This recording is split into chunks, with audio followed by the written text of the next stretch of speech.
Joining us now is Sadhguru ji. इस समय हमारे साथ हैं ईशा फाउंडेशन के सद्गुरु जी।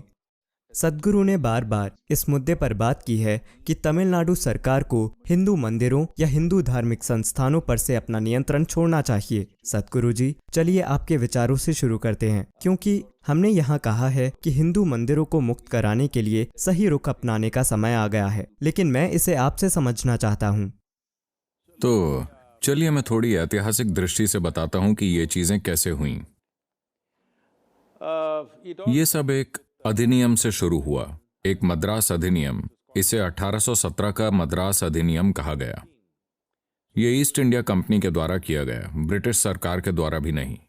फिर सन 1840 तक आते आते ये उनके अपने समाज के अंदर ही इसका विरोध होने लगा कि ईसाई लोग उन मूर्तियों वाले मंदिरों की देखभाल कर रहे थे। तो इंग्लैंड में इसका विरोध हुआ। तो 1840 में वो उसे वापस देना चाहते थे। तो उन्होंने एक निर्देश जारी किया और कहा, ठीक है, इसे ट्रस्टियों को सौंप दीजिए। लेकिन तब सब कुछ उनके हाथों में था और ट्रस्ट खत्म हो चुके थे। तो कुछ प्रमुख मंदिरों को उन्होंने वापस कर दिया। सन 1845 तक ज्यादातर महत्वपूर्ण मंदिरों को वापस लौटा दिया गया। फिर उन्होंने 1863 में एक धार्मिक न्यास अधिनियम पारित किया, जिसके साथ उन्होंने धार्मिक संस्थानों और उनके बंदोबस्त का कार्य पूरी तरह वापस हिंदू समुदाय को सौंप दिया। फिर 1925 में उन्होंने मद्रास धार्मिक और परोपकारी न्यास अधिनियम पारित किया। इसमें सभी धर्म शामिल थे। उस समय देश में स्वतंत्रता आंदोलन को रोकने की ये उनकी एक रणनीति थी। उन्होंने पाया कि चाहे वो कोई मस्जिद हो या चर्च हो या कोई मंदिर हो, ये सभी जगहें लोगों के मिलने का और साथ आकर योजनाएं बनाने का अड्डा बन चुकी थीं। तो उन्होंने सभी धार्मिक स्थानों पर कब्जा करने की कोशिश की, लेकिन अल्पसंख्यकों की ओर से इसका जबरदस्त विरोध हुआ। तो अंग्रेजों ने उन्हें छोड़ दिया और इस अधिनियम को केवल हिंदुओं के लिए लाया गया और इसे हिंदू न्यास अधिनियम या हिंदू मंदिर और न्यास अधिनियम या ऐसा कुछ कहा गया। इसके बाद उन्होंने सन 1935 में इसे और ज्यादा सख्त बना दिया कि वो किसी भी मंदिर पर कब्जा करने का नोटिस दे सकते हैं। और ये सब आजादी से पहले हो रहा था, लेकिन आजादी के बाद 1951 में उन्होंने ये हिंदू धार्मिक और परोपकारी न्यास अधिनियम 1951 जारी किया और इस 1951 अधिनियम के बहुत से प्रावधानों को हटा दिया गया, मद्रास हाई कोर्ट और सुप्रीम कोर्ट दोनों के द्वारा। तो 1959 में कामराज के समय में उन्होंने दूसरा ये तमिलनाडु धार्मिक और परोपकारी न्यास अधिनियम पास किया, जो आज भी लागू है। इसके तहत 37,000 से ज्यादा मंदिर सरकार के नियंत्रण में हैं। तो इसमें मुद्दा क्या है? मुद्दा यह है कि पहली बात तो यह है कि एक शर्म की बात है कि एक धर्मनिरपेक्ष देश में उस एक समुदाय को, मेरा मतलब अगर आप किसी और देश में इसकी बात करते हैं तो कोई भी आपका विश्वास नहीं करेगा। कोई भी विश्वास नहीं करेगा कि भारत में धार्मिक संस्थाओं को सरकार द्वारा चलाया जाता है। तो धर्मनिरपेक्ष सरकार का मतलब है कि उन्हें किसी भी धार्मिक संस्था से कोई लेना देना नहीं होना चाहिए। जब हम हिंदू मंदिरों के बारे में बात करते हैं तो लोगों का एक बड़ा समूह है जो तुरंत कहेगा, तो चर्चों को भी अधिकार में ले लो, मस्जिदों को भी अधिकार में ले लो। मैं कह रहा हूं कि यह सरकार का काम नहीं है कि वो किसी मस्जिद या चर्च या मंदिर या गुरुद्वारे या किसी भी चीज को छुएं। अभी एक समस्या है तो चलो उस समस्या को कई गुना बढ़ा देते हैं। ये कोई समाधान नहीं है, ठीक है। महत्वपूर्ण बात यह है कि भक्तों को मंदिर की देखभाल करनी चाहिए, क्योंकि मूल रूप से भारतीय मंदिरों को किसी पूजा के स्थान के तौर पर नहीं बनाया गया था। यहाँ कोई एक व्यक्ति लोगों के समूह के लिए प्रार्थना का नेतृत्व नहीं करता। ये मोटे तौर पर अलग अलग तरह की ऊर्जाओं के केंद्र हैं, जहाँ जाकर लोग खुद को उस ऊर्जा से भर सकते हैं, चाहे आप माने या ना माने। ये लाखों करोड़ों लोगों के लिए सच है। हजारों सालों से ये लोगों का अनुभव रहा है। आप विश्वास करते हैं या नहीं करते, ये आपकी समस्या है, लेकिन मूलभूत मानवीय अधिकारों के अर्थों में ऐसा होना ही चाहिए। संवैधानिक अधिकारों के अर्थों में, मौलिक अधिकारों के रूप में ये होना ही चाहिए। लेकिन अब ऐसे कई लोग हैं जो बहस कर रहे हैं। उनका तर्क आमतौर पर यह होता है, लेकिन वो राजाओं के नियंत्रण में होते थे और राजा भी सरकार हैं, तो ये हमेशा से ही सरकार के अधीन रहे हैं। ये सच नहीं है, क्योंकि राजा भक्त होते थे। हाँ, राजा महाराजा बहुत बड़े भक्त थे, इस हद तक कि कई रियासतों में वहां के देवता ही राजा थे। राजा उस देवता का दीवान या मंत्री होता था। तो हमेशा देवता ही शासन करते थे। राजा केवल देवता के नाम पर राज्य चलाते थे। तो वो पूरी तरह से अलग ही तरह के लोग थे। और वहां भी मंदिर के निर्माण के लिए आम जनता दान देती थी। सबसे बढ़कर ये सभी मंदिर, खास तौर पर दक्षिण भारत के मंदिर, विशेष रूप से तमिलनाडु के मंदिर, वो इंजीनियरिंग और वास्तुकला की शानदार रचनाएं हैं। अगर आप ये देखें कि उन्होंने क्या काम किया है 1000 साल पहले, 1200-1500 साल पहले, तो आप इंसान होने पर गर्व महसूस करेंगे, क्योंकि इंजीनियरिंग के अर्थों में ये पूरी तरह बेजोड़ हैं। इंजीनियरिंग की जो महारत उनके पास थी और जिस तरह उन्होंने इन संरचनाओं को बनाया, वो बहुत ही अद्भुत है। लेकिन आज व्यवस्थित तरीके से उन सभी का विनाश किया जा रहा है। सारी कलाकृतियां चोरी हो रही हैं, उनमें से ज्यादातर जा चुकी हैं, क्योंकि मंदिर को ऐसे लोग चला रहे हैं जिनके दिल में उस मंदिर के प्रति कोई भावना नहीं है। और इसके कई और पहलू हैं, इसके आर्थिक पहलू हैं, उसमें मेरी कोई दिलचस्पी नहीं है। मेरी दिलचस्पी है, मूल बात यह है कि अगर आप चाहते हैं कि ये देश आगे बढ़े, तो आप लोगों के बीच भेदभाव न करें। हर किसी के पास समान अधिकार होने चाहिए, यही पूरी बात है।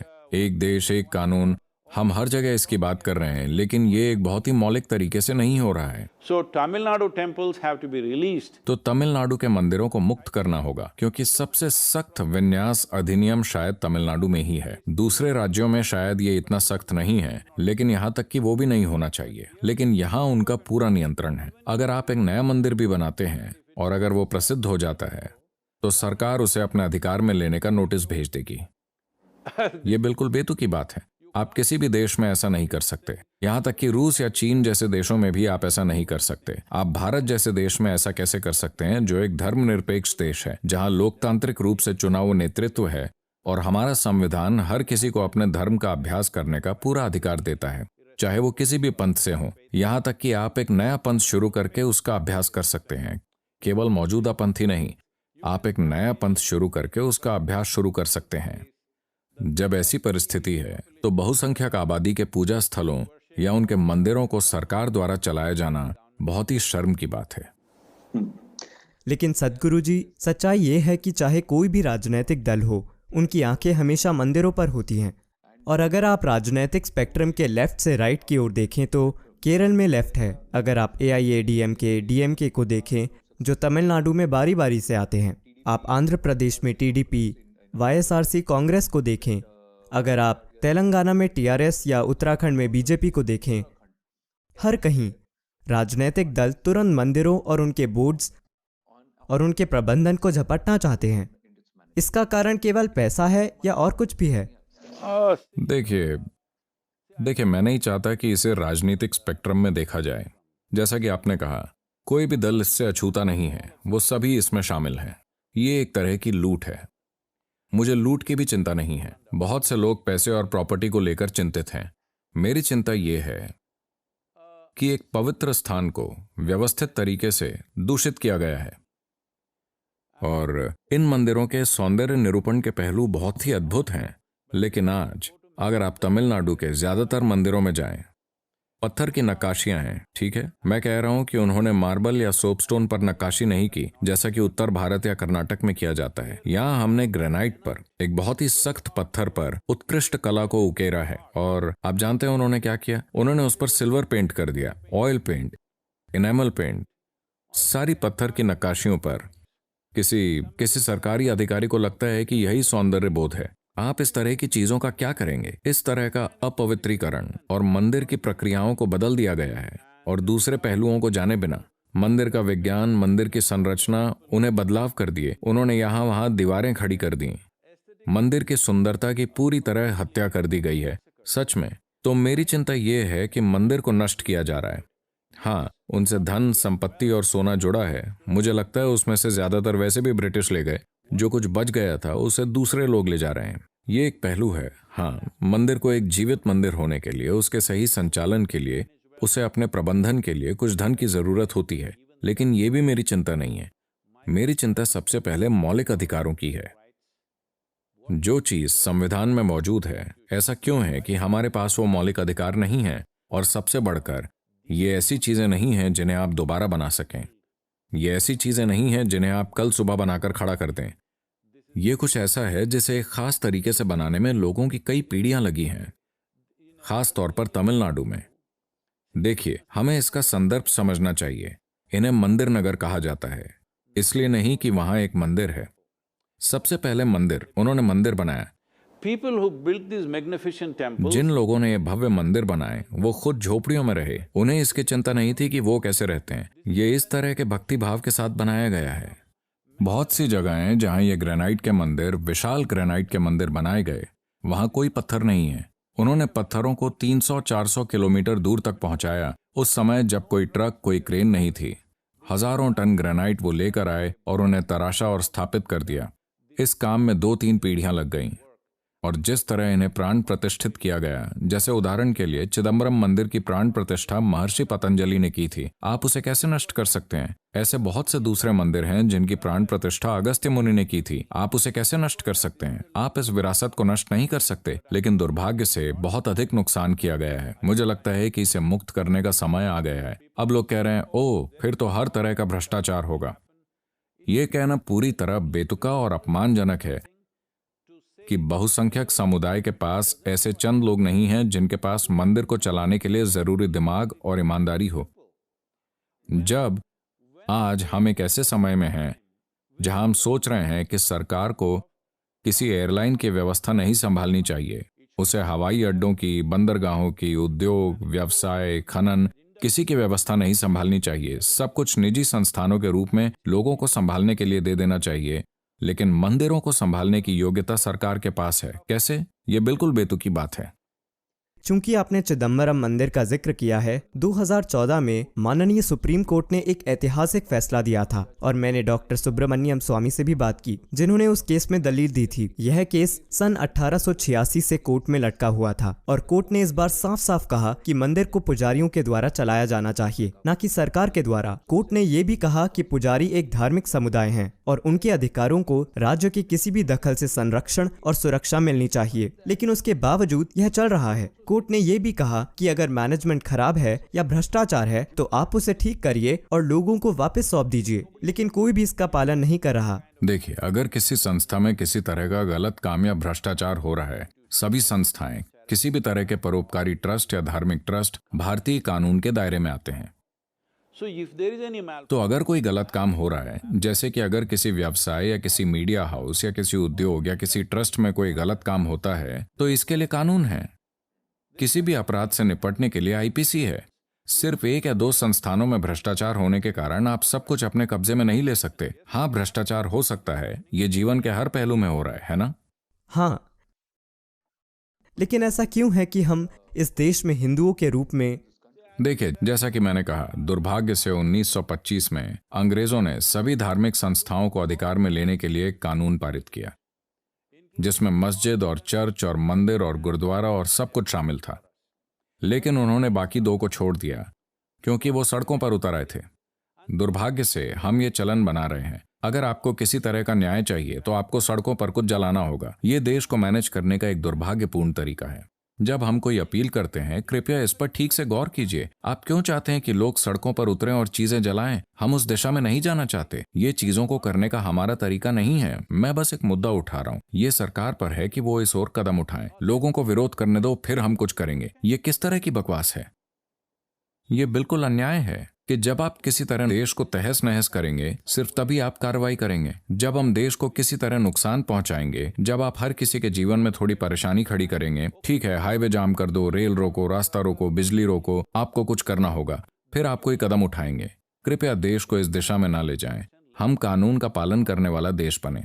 जब कोई समझदार अपील की जाती है तो हर किसी को उस पर गौर करना चाहिए। मैं कह रहा हूं हर किसी को, चाहे आप किसी भी पार्टी के हों, किसी भी पद पर हों।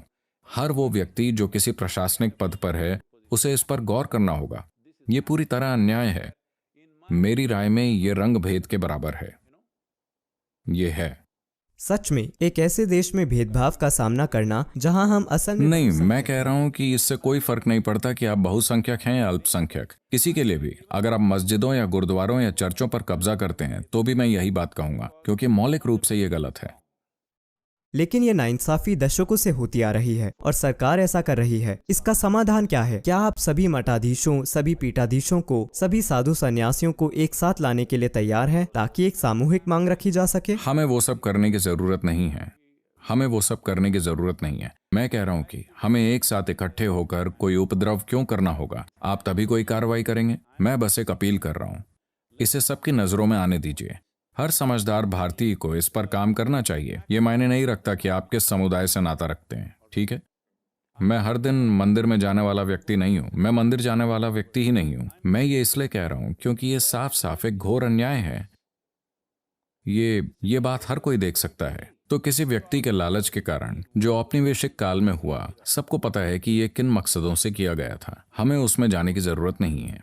बात बस इतनी है कि कल, चूंकि आपने अमेरिका का जिक्र किया, कल एक कवयित्री अमांडा, उसका जो भी नाम था, गवर्नमेंट, वो एक कविता पढ़ रही थी जिसमें उन्होंने एक पंक्ति कही, मुझे वो शानदार लगी। उन्होंने कहा, Just is, everything is just is, the way it is not justice, all right? ठीक है, ये जस्ट इज ब्रिटिश काल का है और ये जस्टिस नहीं है, ये बिल्कुल इनजस्टिस है।